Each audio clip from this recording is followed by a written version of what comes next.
Broadway ਤੁਹਾਡੇ विदेश जाने ਦੇ ਸੁਪਨਿਆਂ ਨੂੰ ਦੇਵੇਗਾ हकीकत ਦੀ उड़ान। भाई ऑस्ट्रेलिया की बहुत सारी तबाही हो रही है और तबाही हो चुकी है, बट इस सिचुएशन के अंदर बच्चा कंफ्यूज कि भाई अगर ऑस्ट्रेलिया वीजा देगा तो वीजा किस स्टूडेंट को देगा, कैसे प्रोफाइल्स के ऊपर अब ऑस्ट्रेलिया वीजा देगा, तो क्या उम्मीद कर सकते हैं ऑस्ट्रेलिया वीजा को लेके।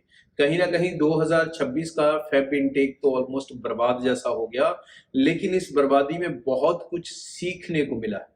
तो सीखने के पॉइंट ऑफ व्यू से कौन सी चीजें हैं जो आपका आने वाला मई इनटेक या जून इनटेक या उसके बाद अक्टूबर इनटेक बेटर कर सकता है, सेव कर सकता है और बढ़िया कर सकता है। तो दो चीज मोटी मोटी समझ लो जो निकल के आई हैं इस 1-1.5 महीने की जर्नी के अंदर, ऑलमोस्ट 2 महीने हो गए अब तो भाई सबसे पहली चीज कि ऑस्ट्रेलिया फेक फंडिंग के साथ अब नहीं होगा, ये बहुत क्लियर हो गया।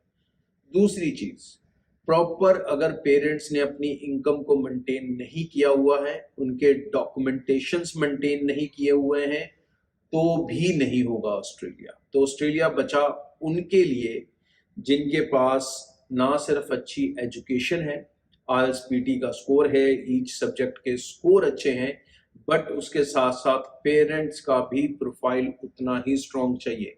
तो मतलब पेरेंट्स रेगुलर टाइम के ऊपर अपनी ITRs फाइल करते हों, रेगुलर टाइम पे अपने J फॉर्म्स लेते हों, रेगुलर टाइम पे अगर उनकी अकाउंट्स में जॉब करते हैं तो सैलरीज आती हों, ये सारा रिकॉर्ड पूरा ट्रैकेबल होना चाहिए और हर डॉक्यूमेंटेशन टाइम टू टाइम अपने समय से इशू होना चाहिए।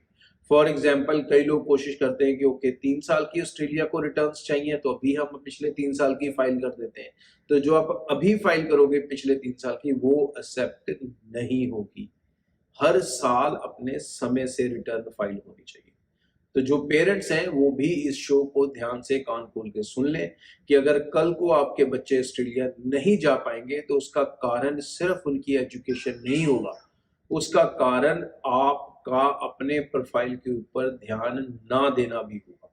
तो अब बच्चों के साथ साथ पेरेंट्स को भी ये पहले ही अपने आप को डिक्लेयर करना होगा कि अगर हमें बच्चे को ऑस्ट्रेलिया जाना है तो जब वो 9th में है 10th में है तभी से आप अपने डॉक्यूमेंट्स को सही करना शुरू कर दें।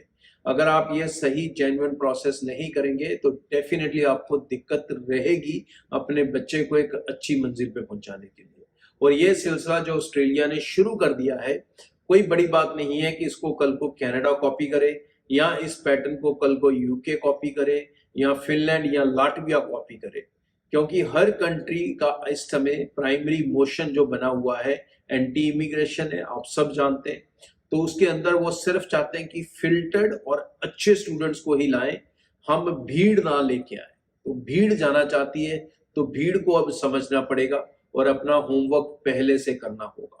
अगर आप अच्छे से अपना होमवर्क अपने डॉक्यूमेंटेशन के ऊपर काम नहीं करोगे तो आप भूल जाओ कि आप कभी ऑस्ट्रेलिया का वीजा ले सकोगे।